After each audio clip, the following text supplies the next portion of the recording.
On the good side naman, ito yung sinasabi natin na punong-puno kayo guys ng action, ng energy mga kapiksi. Kasi for some of you, parang merong magandang pagkakataon, mga magagandang pagkakataon ito na parang binibigay sa'yo si universe. Tas parang ang dami mo ring gustong gawin. Parang gusto mong itry lahat. Scorpio, gusto mong itry lahat. Gusto mong sumugal sa lahat mga kapiksi. Parang tuwing may pagkakataon, hindi mo pinabalampas. Tuwing may dumadating, gusto mo sunggaban lahat.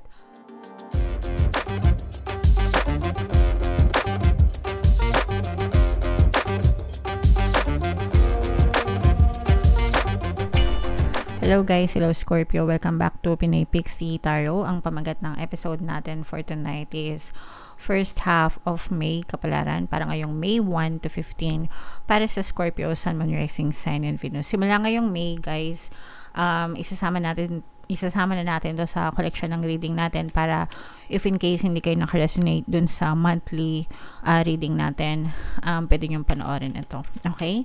So, unahin natin tong deck na to guys. General reading lang by the way.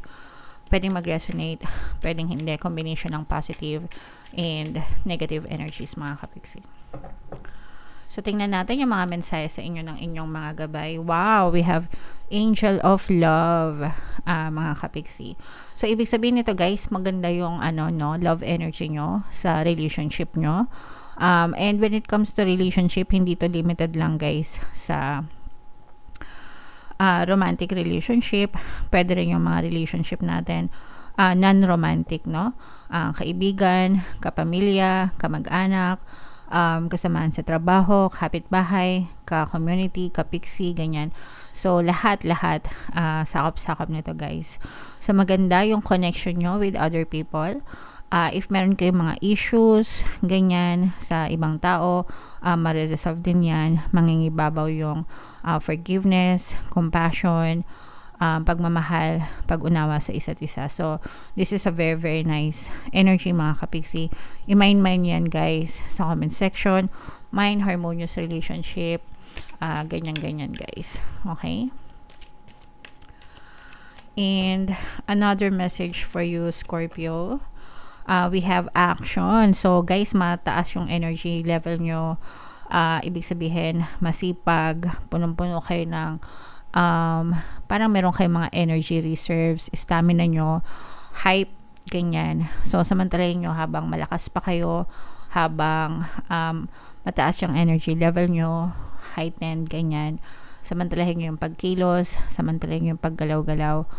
And also, syempre, sabayan nyo ito ng positibong mental diet mga kapiksi kasi sometimes, even if you, or most of the time, guys, kahit na mag-take action kayo sa inyong 3D, kung ang mindset nyo ay negative, wala din kayong pupuntahan. So, parang ganito yan, guys. Nagda-drive kayo ng kotse, gusto nyong umandar yung kotse, masipag kayo, pero yung mindset nyo, negative, nakaapak kayo sa brake. Okay? Sa brake ng kotse. So, sa tingin nyo ba, aandar kayo? Hindi, no? So, para lang kayong nagte-treadmill. O kaya, para kayong nakasakay sa bike na stationary bike. Kahit andar kayo ng andar, nagpapagod lang kayo, you're still on the same place, mga kapiksi. Okay? So, make sure na ang mindset nyo ay positibo kapag kayo ay umaaksyon para siguradong may marating kayo or ma-achieve nyo yung desired destination nyo. Okay? Alright. And then, yung next message para sa inyo, Scorpio. We have deceit energy. So, ito guys, warning ito, babala. Mag-ingat sa mga mandoloko, sa mga scammers, sa kahit anong aspeto. Pwedeng sa pera, pwedeng sa trabaho, pwedeng sa negosyo, pwede rin sa larangan ng pag-ibig. Okay? So, mga mapagbalat kayo, mga tawag dito, mapang-abuso, ganyan, mga sinungaling, yung mga backstabber at saka yung mga two-faced, no? Mga unyango, ganyan. Yung akala mo ang bait-bait, no? Pagkausap mo, pagkaharap mo, pero pagtalikod mo, hindi pala mabuti yung intention nila sa inyo. Bash dito, bash doon, di ba? So, mag-ingat guys sa mga kinukwento nyo, sa mga sinasabi nyo. Baka mag-backfire sa inyo, di ba? So, it's better to keep it to yourself. Stranger man or kakilala man. Sometimes, yung kakilala pa, no? Yun yung mas nakakatakot na mam-backstab, no? Yung kakilala, ka-close kasi alam nila lahat, no? Parang sinabi mo na lahat ng sikreto mo. So, magagamit nila yun against you. Kaya, mag-ingat sa mga pinagkakatiwalaan, mga kapiksing. Okay? So, yeah. Comment down below, guys. If feeling nyo naka-resonate yung mga messages para sa inyo, guys, ay energy ng swerte. So, shuffle natin to, guys. Tingnan natin kung lalabas ulit yung swerte sa inyo. Hanapin ko yung energy ng Scorpio, guys. Habang sinushuffle ko to, panoorin nyo muna yung video natin regarding sa ating paano mag-manifest ng abundance video course. Kapiksi, sawa ka na ba sa mga struggles at hirap sa buhay mo?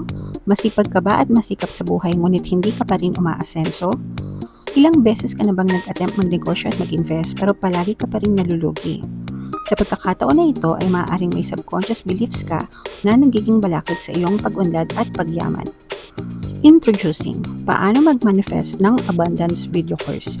Dito ay matututunan mong ma-overcome ang mga balakid mo para tuluyan ka ng umunlad, umasenso, sumagana, maging matagumpay, successful at maswerte sa iyong kabuhayan, pera, trabaho, negosyo, salapi at kaperahan ng bonggang-bongga. Dali, mag-send na ng email sa pinoypixie@gmail.com at simulan na ang iyong pagyaman ngayon. Alright. So, sabay-sabay tayo, guys. Magpayaman ngayon 2024. Mag-avail na kayo ng course. Sobrang ganda niyan, mga kapiksi. And meron tayong 200 pesos na discount sa lahat na mag-avail ng course, guys. Kaya mag-avail na kayo. And meron din tayong email coaching, manifest your desires using the law of attraction. If meron kayo, guys, na mga specific na gusto nyong i-manifest, pwedeng love and relationship, pwedeng money or career, mga kapiksi, pwede kayong magpabook ng email coaching session with me. Mag-send lang kayo, guys, ng email sa pinoypixie@gmail.com. So, Scorpio, guys, kayo ay represent ng Queen of Cups sa ating spread. Ito yung combination ng positive and negative energy, guys. Pero, yung negative energy nyo, papatapos na. Kasi for some of you, guys, nagkaroon kayo ng depression, no? Ibig sabihin nito, pwedeng nagkaroon kayo ng negative experience, negative na pagsubok. Wala namang pagsubok na positive. Depende na lang sa resulta, okay? Pero, kaya nga pagsubok eh.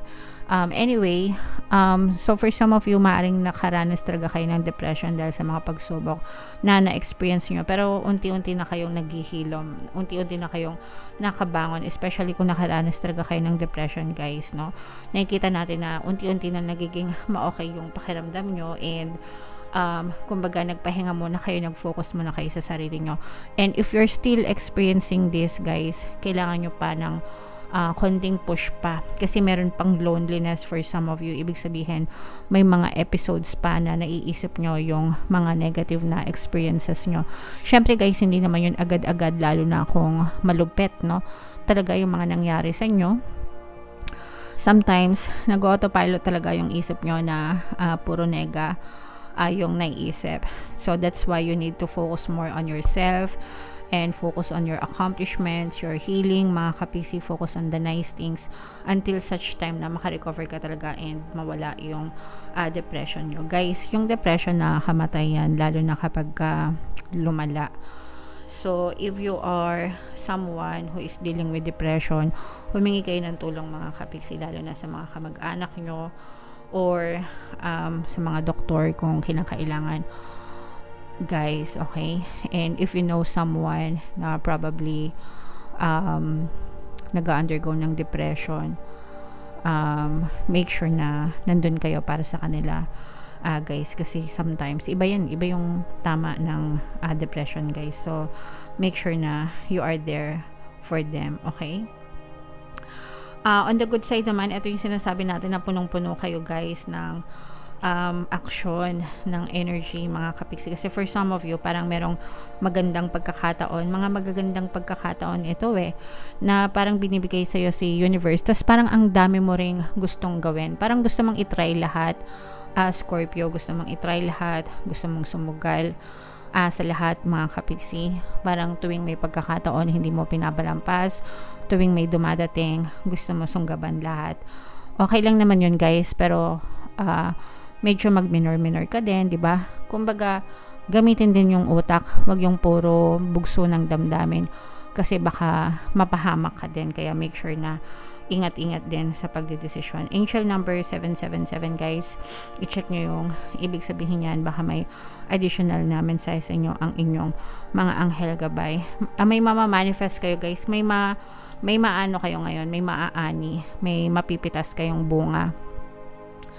Mga matatamis na bunga ito guys ng mga parang yung nilaga nyo luto na, 'di ba? Sabi nila pag may tiyaga may nilaga. So yung nilaga mo parang matitikman mo na siya ngayong May 1 to 15 guys.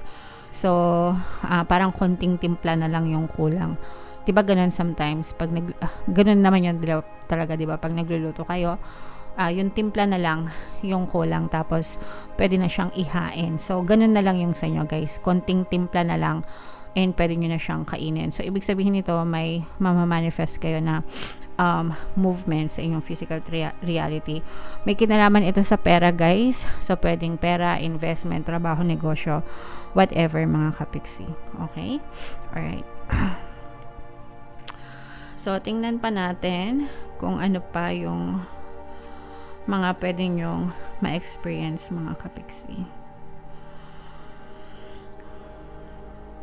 So, for some of you guys, merong magsasorry. Yeah, so, merong magsasorry sa inyo, merong babalik sa inyo, merong pwedeng ex-lover ito mga kapiksi, or kahit hindi lover guys. Parang, sabi ko nga sa inyo guys, if meron kayong mga nakatampuhan na relasyon, may mga naging issue kayo sa relationship nyo guys, whether romantic or non-romantic, mafi-fix yung mga relationship nyo, maayos yung mga conflict nyo, magkakais kayo. So dito guys, nakikita natin na somebody is thinking of sending you a message. May nag-iisip na magmensahe sa inyo mga kapiksi. Mag-o-offer ito ng apology, parang na-realize niya. Parang hindi mo din to ina-expect, no? Out of nowhere, kasi tsaka parang nasaktan ka dito ng bonggam-bongga. Kaya parang hindi mo inaasahan na magsusorry pa ito sa'yo. Pero magpaparamdam ito sa inyo guys. Actually, iniisip na nila ito. And sooner or later, magpaparamdam ito sa inyo. So, just in case na nagmamanifest talaga kayo ng apology guys, pwede nyong, if a specific person or lover yung inyong gustong kumontak sa inyo, pwede nyo pakinggan guys yung pampakonsensya. Subliminal natin, samahan nyo ng pampabalisa subliminal. Pag pinag-combo nyo yan guys, na talagang iisip-isipin nila kayo hanggang sa kontakin nila kayo at humingi sila ng sorry sa inyo. Okay? Alright, so yan guys, i-mind nyo yan. Mind apologies, mind reconciliation, mind more opportunities, mind matatamis na harvest, mind manifestation. So i-mind nyo yan guys lahat sa comment section. Okay? So ito yung ating mga pampaswerte subliminals. Pakinggan nyo mga kapiksi para maging ma-okay kayo. And ito naman yung ating success stories ng paano mag-manifest ng abundance video course. Click here to subscribe guys, and click here to join our membership program. Thank you for liking, sharing, and subscribing. And see you again next time. I love you all guys. Have a nice day. Bye-bye.